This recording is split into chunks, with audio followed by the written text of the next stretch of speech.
Olá, tudo bem com você? Eu sou o professor Fabiano Pereira, do blog Mentoria para Tribunais. Estou passando por aqui para lhe apresentar o nosso curso de Direito Administrativo.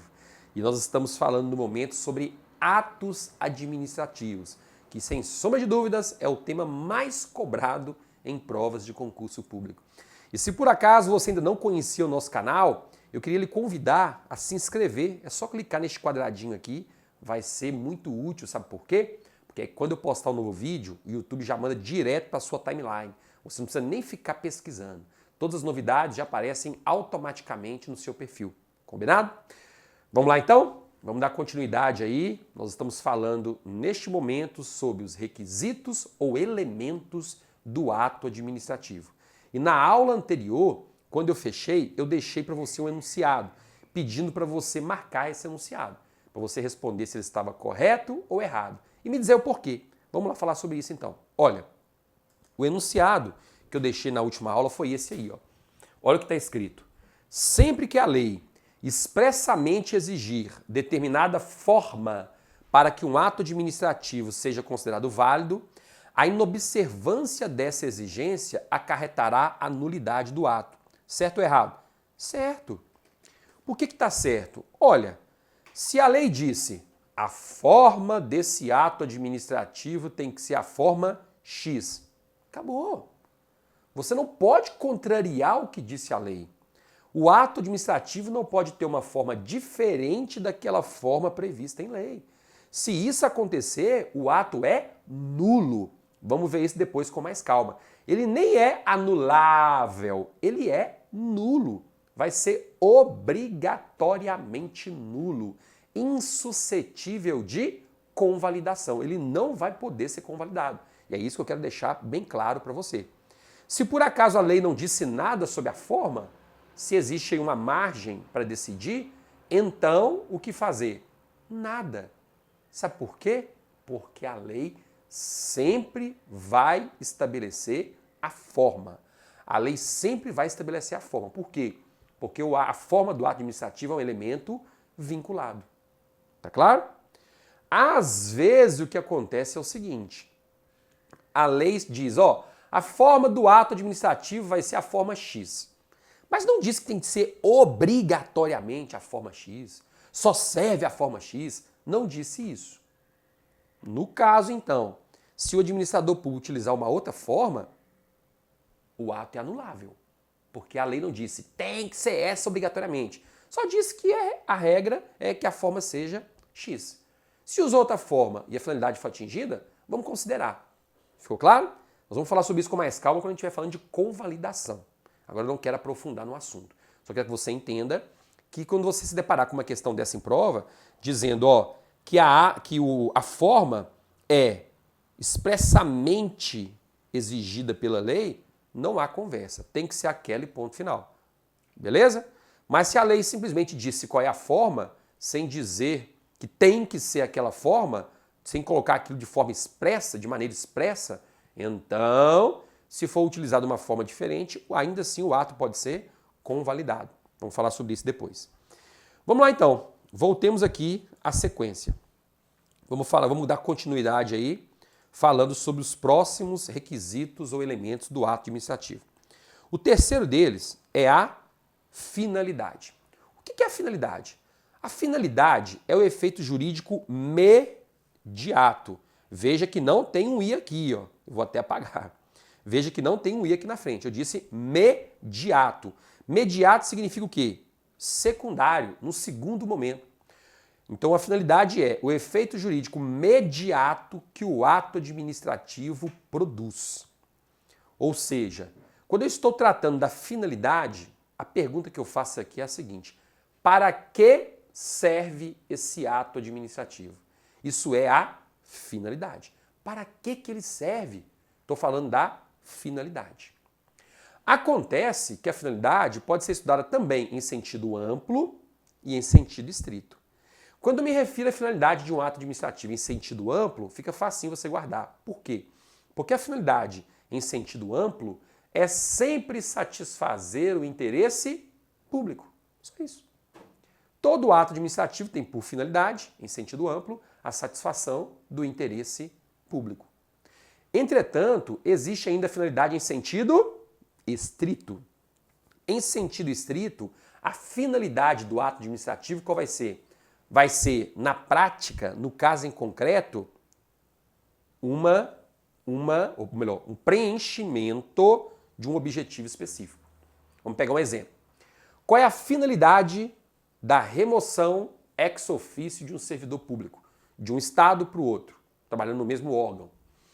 A finalidade, em sentido amplo, é satisfazer o interesse público. O interesse público é que está envolvido nesse caso. Ok? E a finalidade em sentido estrito, qual vai ser? Estamos editando esse ato, sabe para quê? Para preencher uma vaga lá no estado X. Aqui temos servidores sobrando, lá está faltando. Estou editando esse ato de remoção do servidor ex officio para preencher uma vaga no estado X, que nós estamos precisando de mais. Essa é a finalidade em sentido estrito. Essa é a finalidade específica do ato. Portanto, se por acaso eu, que sou o chefão do órgão, remover um servidor ex officio para um outro estado, dentro do mesmo órgão, com a finalidade de me vingar dele, porque eu não gosto dele, é meu inimigo, a finalidade vai estar sendo obedecida, a finalidade específica? Não. Aquela finalidade em sentido amplo, a princípio está sendo observada. Estou satisfazendo o interesse público. Realmente estou. Mas a finalidade específica não está sendo satisfeita. Por quê? Porque a finalidade específica é simplesmente preencher uma vaga no outro estado. E eu não estou editando o ato com essa finalidade. A minha finalidade é me vingar desse servidor, ficar livre dele. Ficou claro? Se eu faço isso, eu estou cometendo então um desvio de finalidade. Por isso que eu digo, a finalidade específica, ou melhor, a finalidade em sentido estrito é a finalidade específica. Para que serve esse ato no caso em concreto? Para quê? Fala aí, coxinha. Para isso. Finalidade. Ok? Elemento finalidade é sempre vinculado. Guarde aí. É sempre vinculado. Em hipótese alguma, ele será discricionário. É sempre vinculado. E isso aqui cai muito em prova, viu? A finalidade é o elemento jurídico mediato, secundário. Isto é, quando se edita um ato administrativo, independentemente de qual seja a finalidade específica, qual vai ser a finalidade em sentido amplo, que é a finalidade secundária?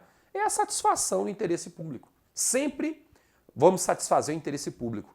Pode até ser que num primeiro momento a finalidade específica seja qual? Seja cumprir, ou melhor, seja suprir uma necessidade de servidor no outro estado. Tudo bem. Mas acontecendo isso, o que acontece na sequência? Satisfação do interesse público. É isso que eu quero deixar claro para você. Tá bem? Próximo requisito, o elemento, motivo. E aí, o que é o motivo? O motivo nada mais é do que o pressuposto de fato, além do pressuposto de direito, que justificaram a edição do ato administrativo.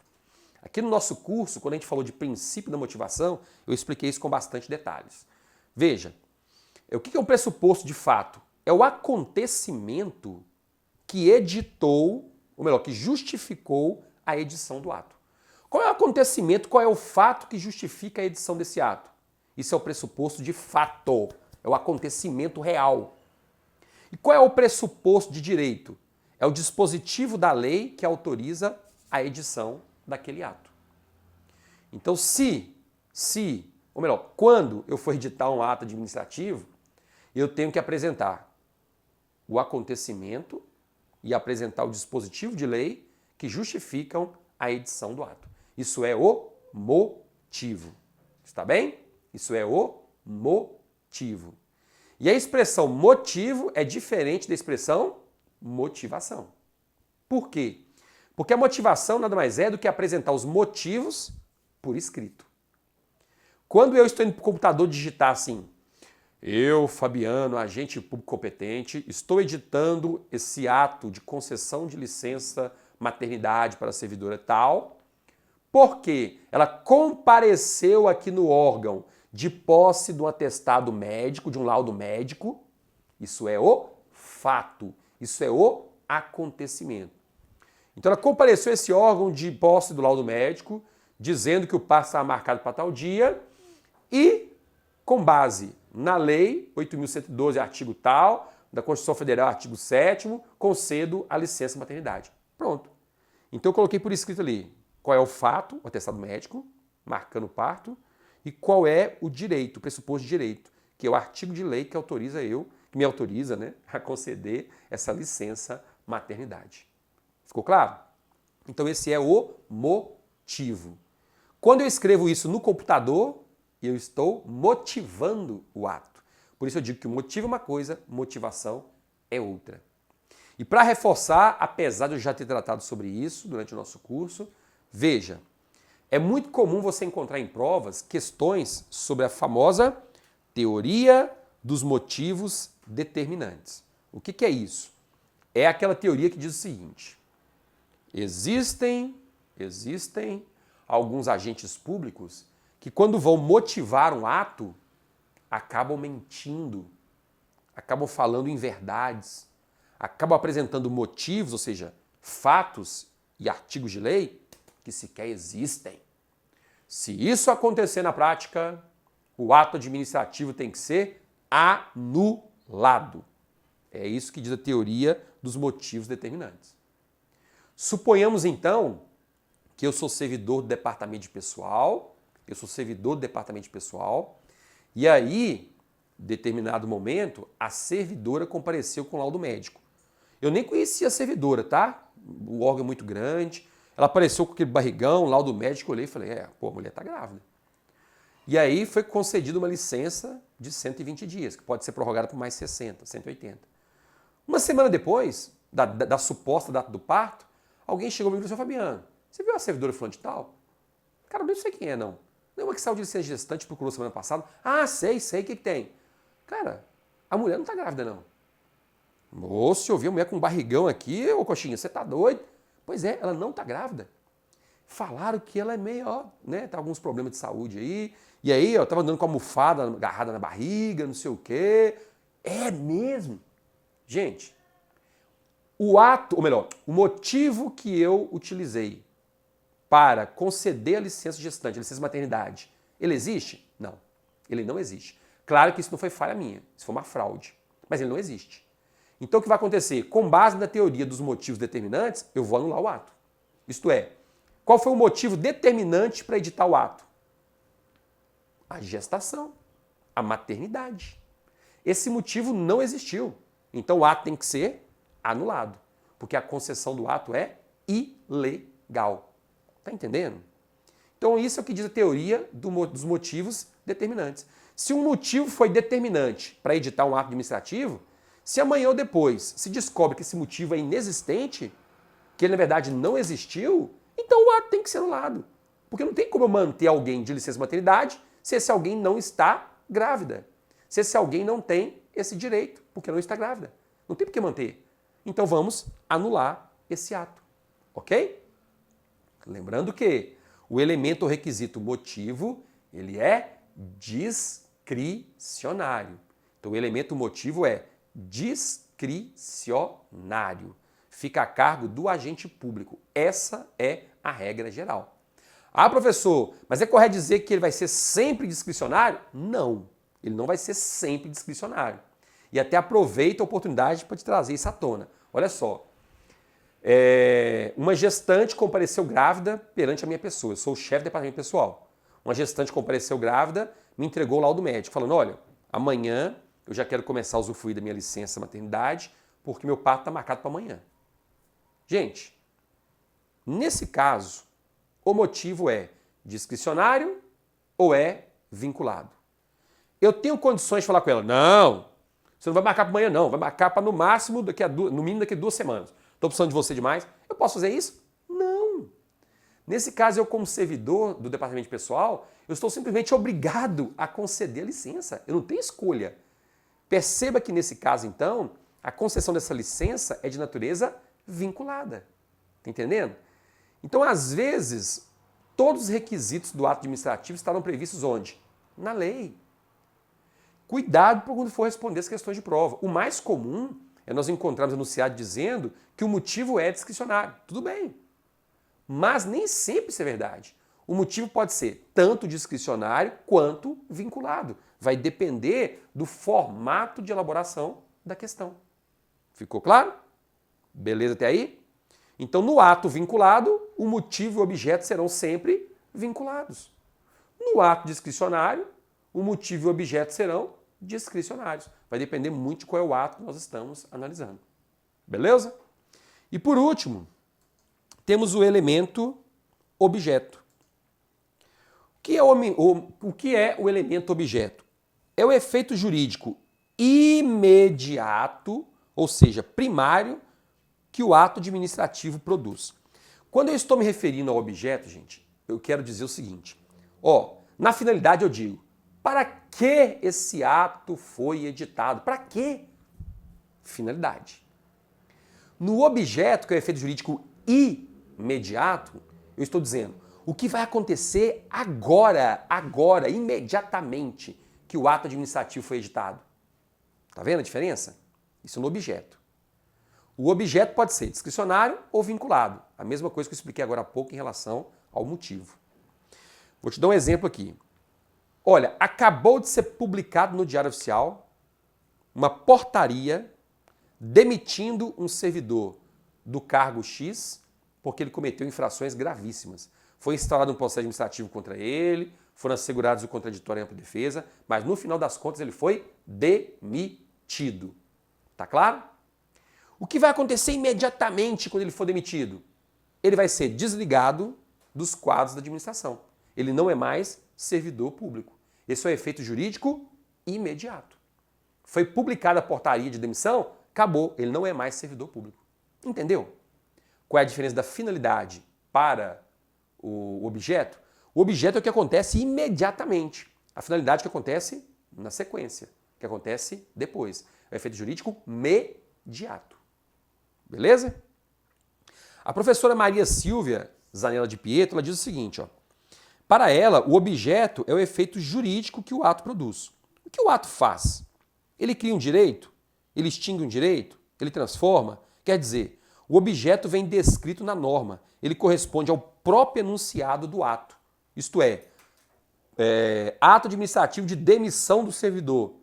O que o ato administrativo de demissão do servidor faz? Demite o servidor. O que significa demitir o servidor? Significa dizer, você não trabalha mais para a administração. Significa romper o vínculo entre administração e servidor. Isso é consequência da demissão. Ficou claro? Então esses são os 5 requisitos ou elementos do ato administrativo. Competência, forma, finalidade, motivo e objeto. Procurei trazer as informações da forma mais transparente possível, porque eu sei que muita gente tem dificuldade para entender. Trouxe muitos exemplos, porque é com exemplo que você vai guardar. Não quero que você guarde informação nenhuma. Se chegar na hora da prova, você lembrar do exemplo e acertar a questão, já estou feliz. Certinho? Bora ver então se você assimilou bem. Olha aí, vou deixar um enunciado para você na tela. Objeto ou conteúdo é o efeito jurídico imediato que o ato produz, sendo de natureza discricionária. Certo ou errado o enunciado? Diga aí para mim. E olha, participe, não fique com vergonha não. Coloque aí, tá certo, tá errado, por causa disso, por causa daquilo. Vamos testar os conhecimentos. Nós estamos aqui para isso mesmo, é para testar conhecimento. Posso contar com você? E por falar nisso, gostou do vídeo? Sim ou não? Se gostou, dê o seu joinha. E aqui embaixo eu deixei um link para você baixar o e-book. Não se esqueça de baixar o e-book, porque se você não baixar, você vai se arrepender. É um e-book gratuito, com muitas dicas de preparação e que vão te ajudar demais de agora em diante. Combinado? Um abraço para você e nos vemos em breve. Até mais!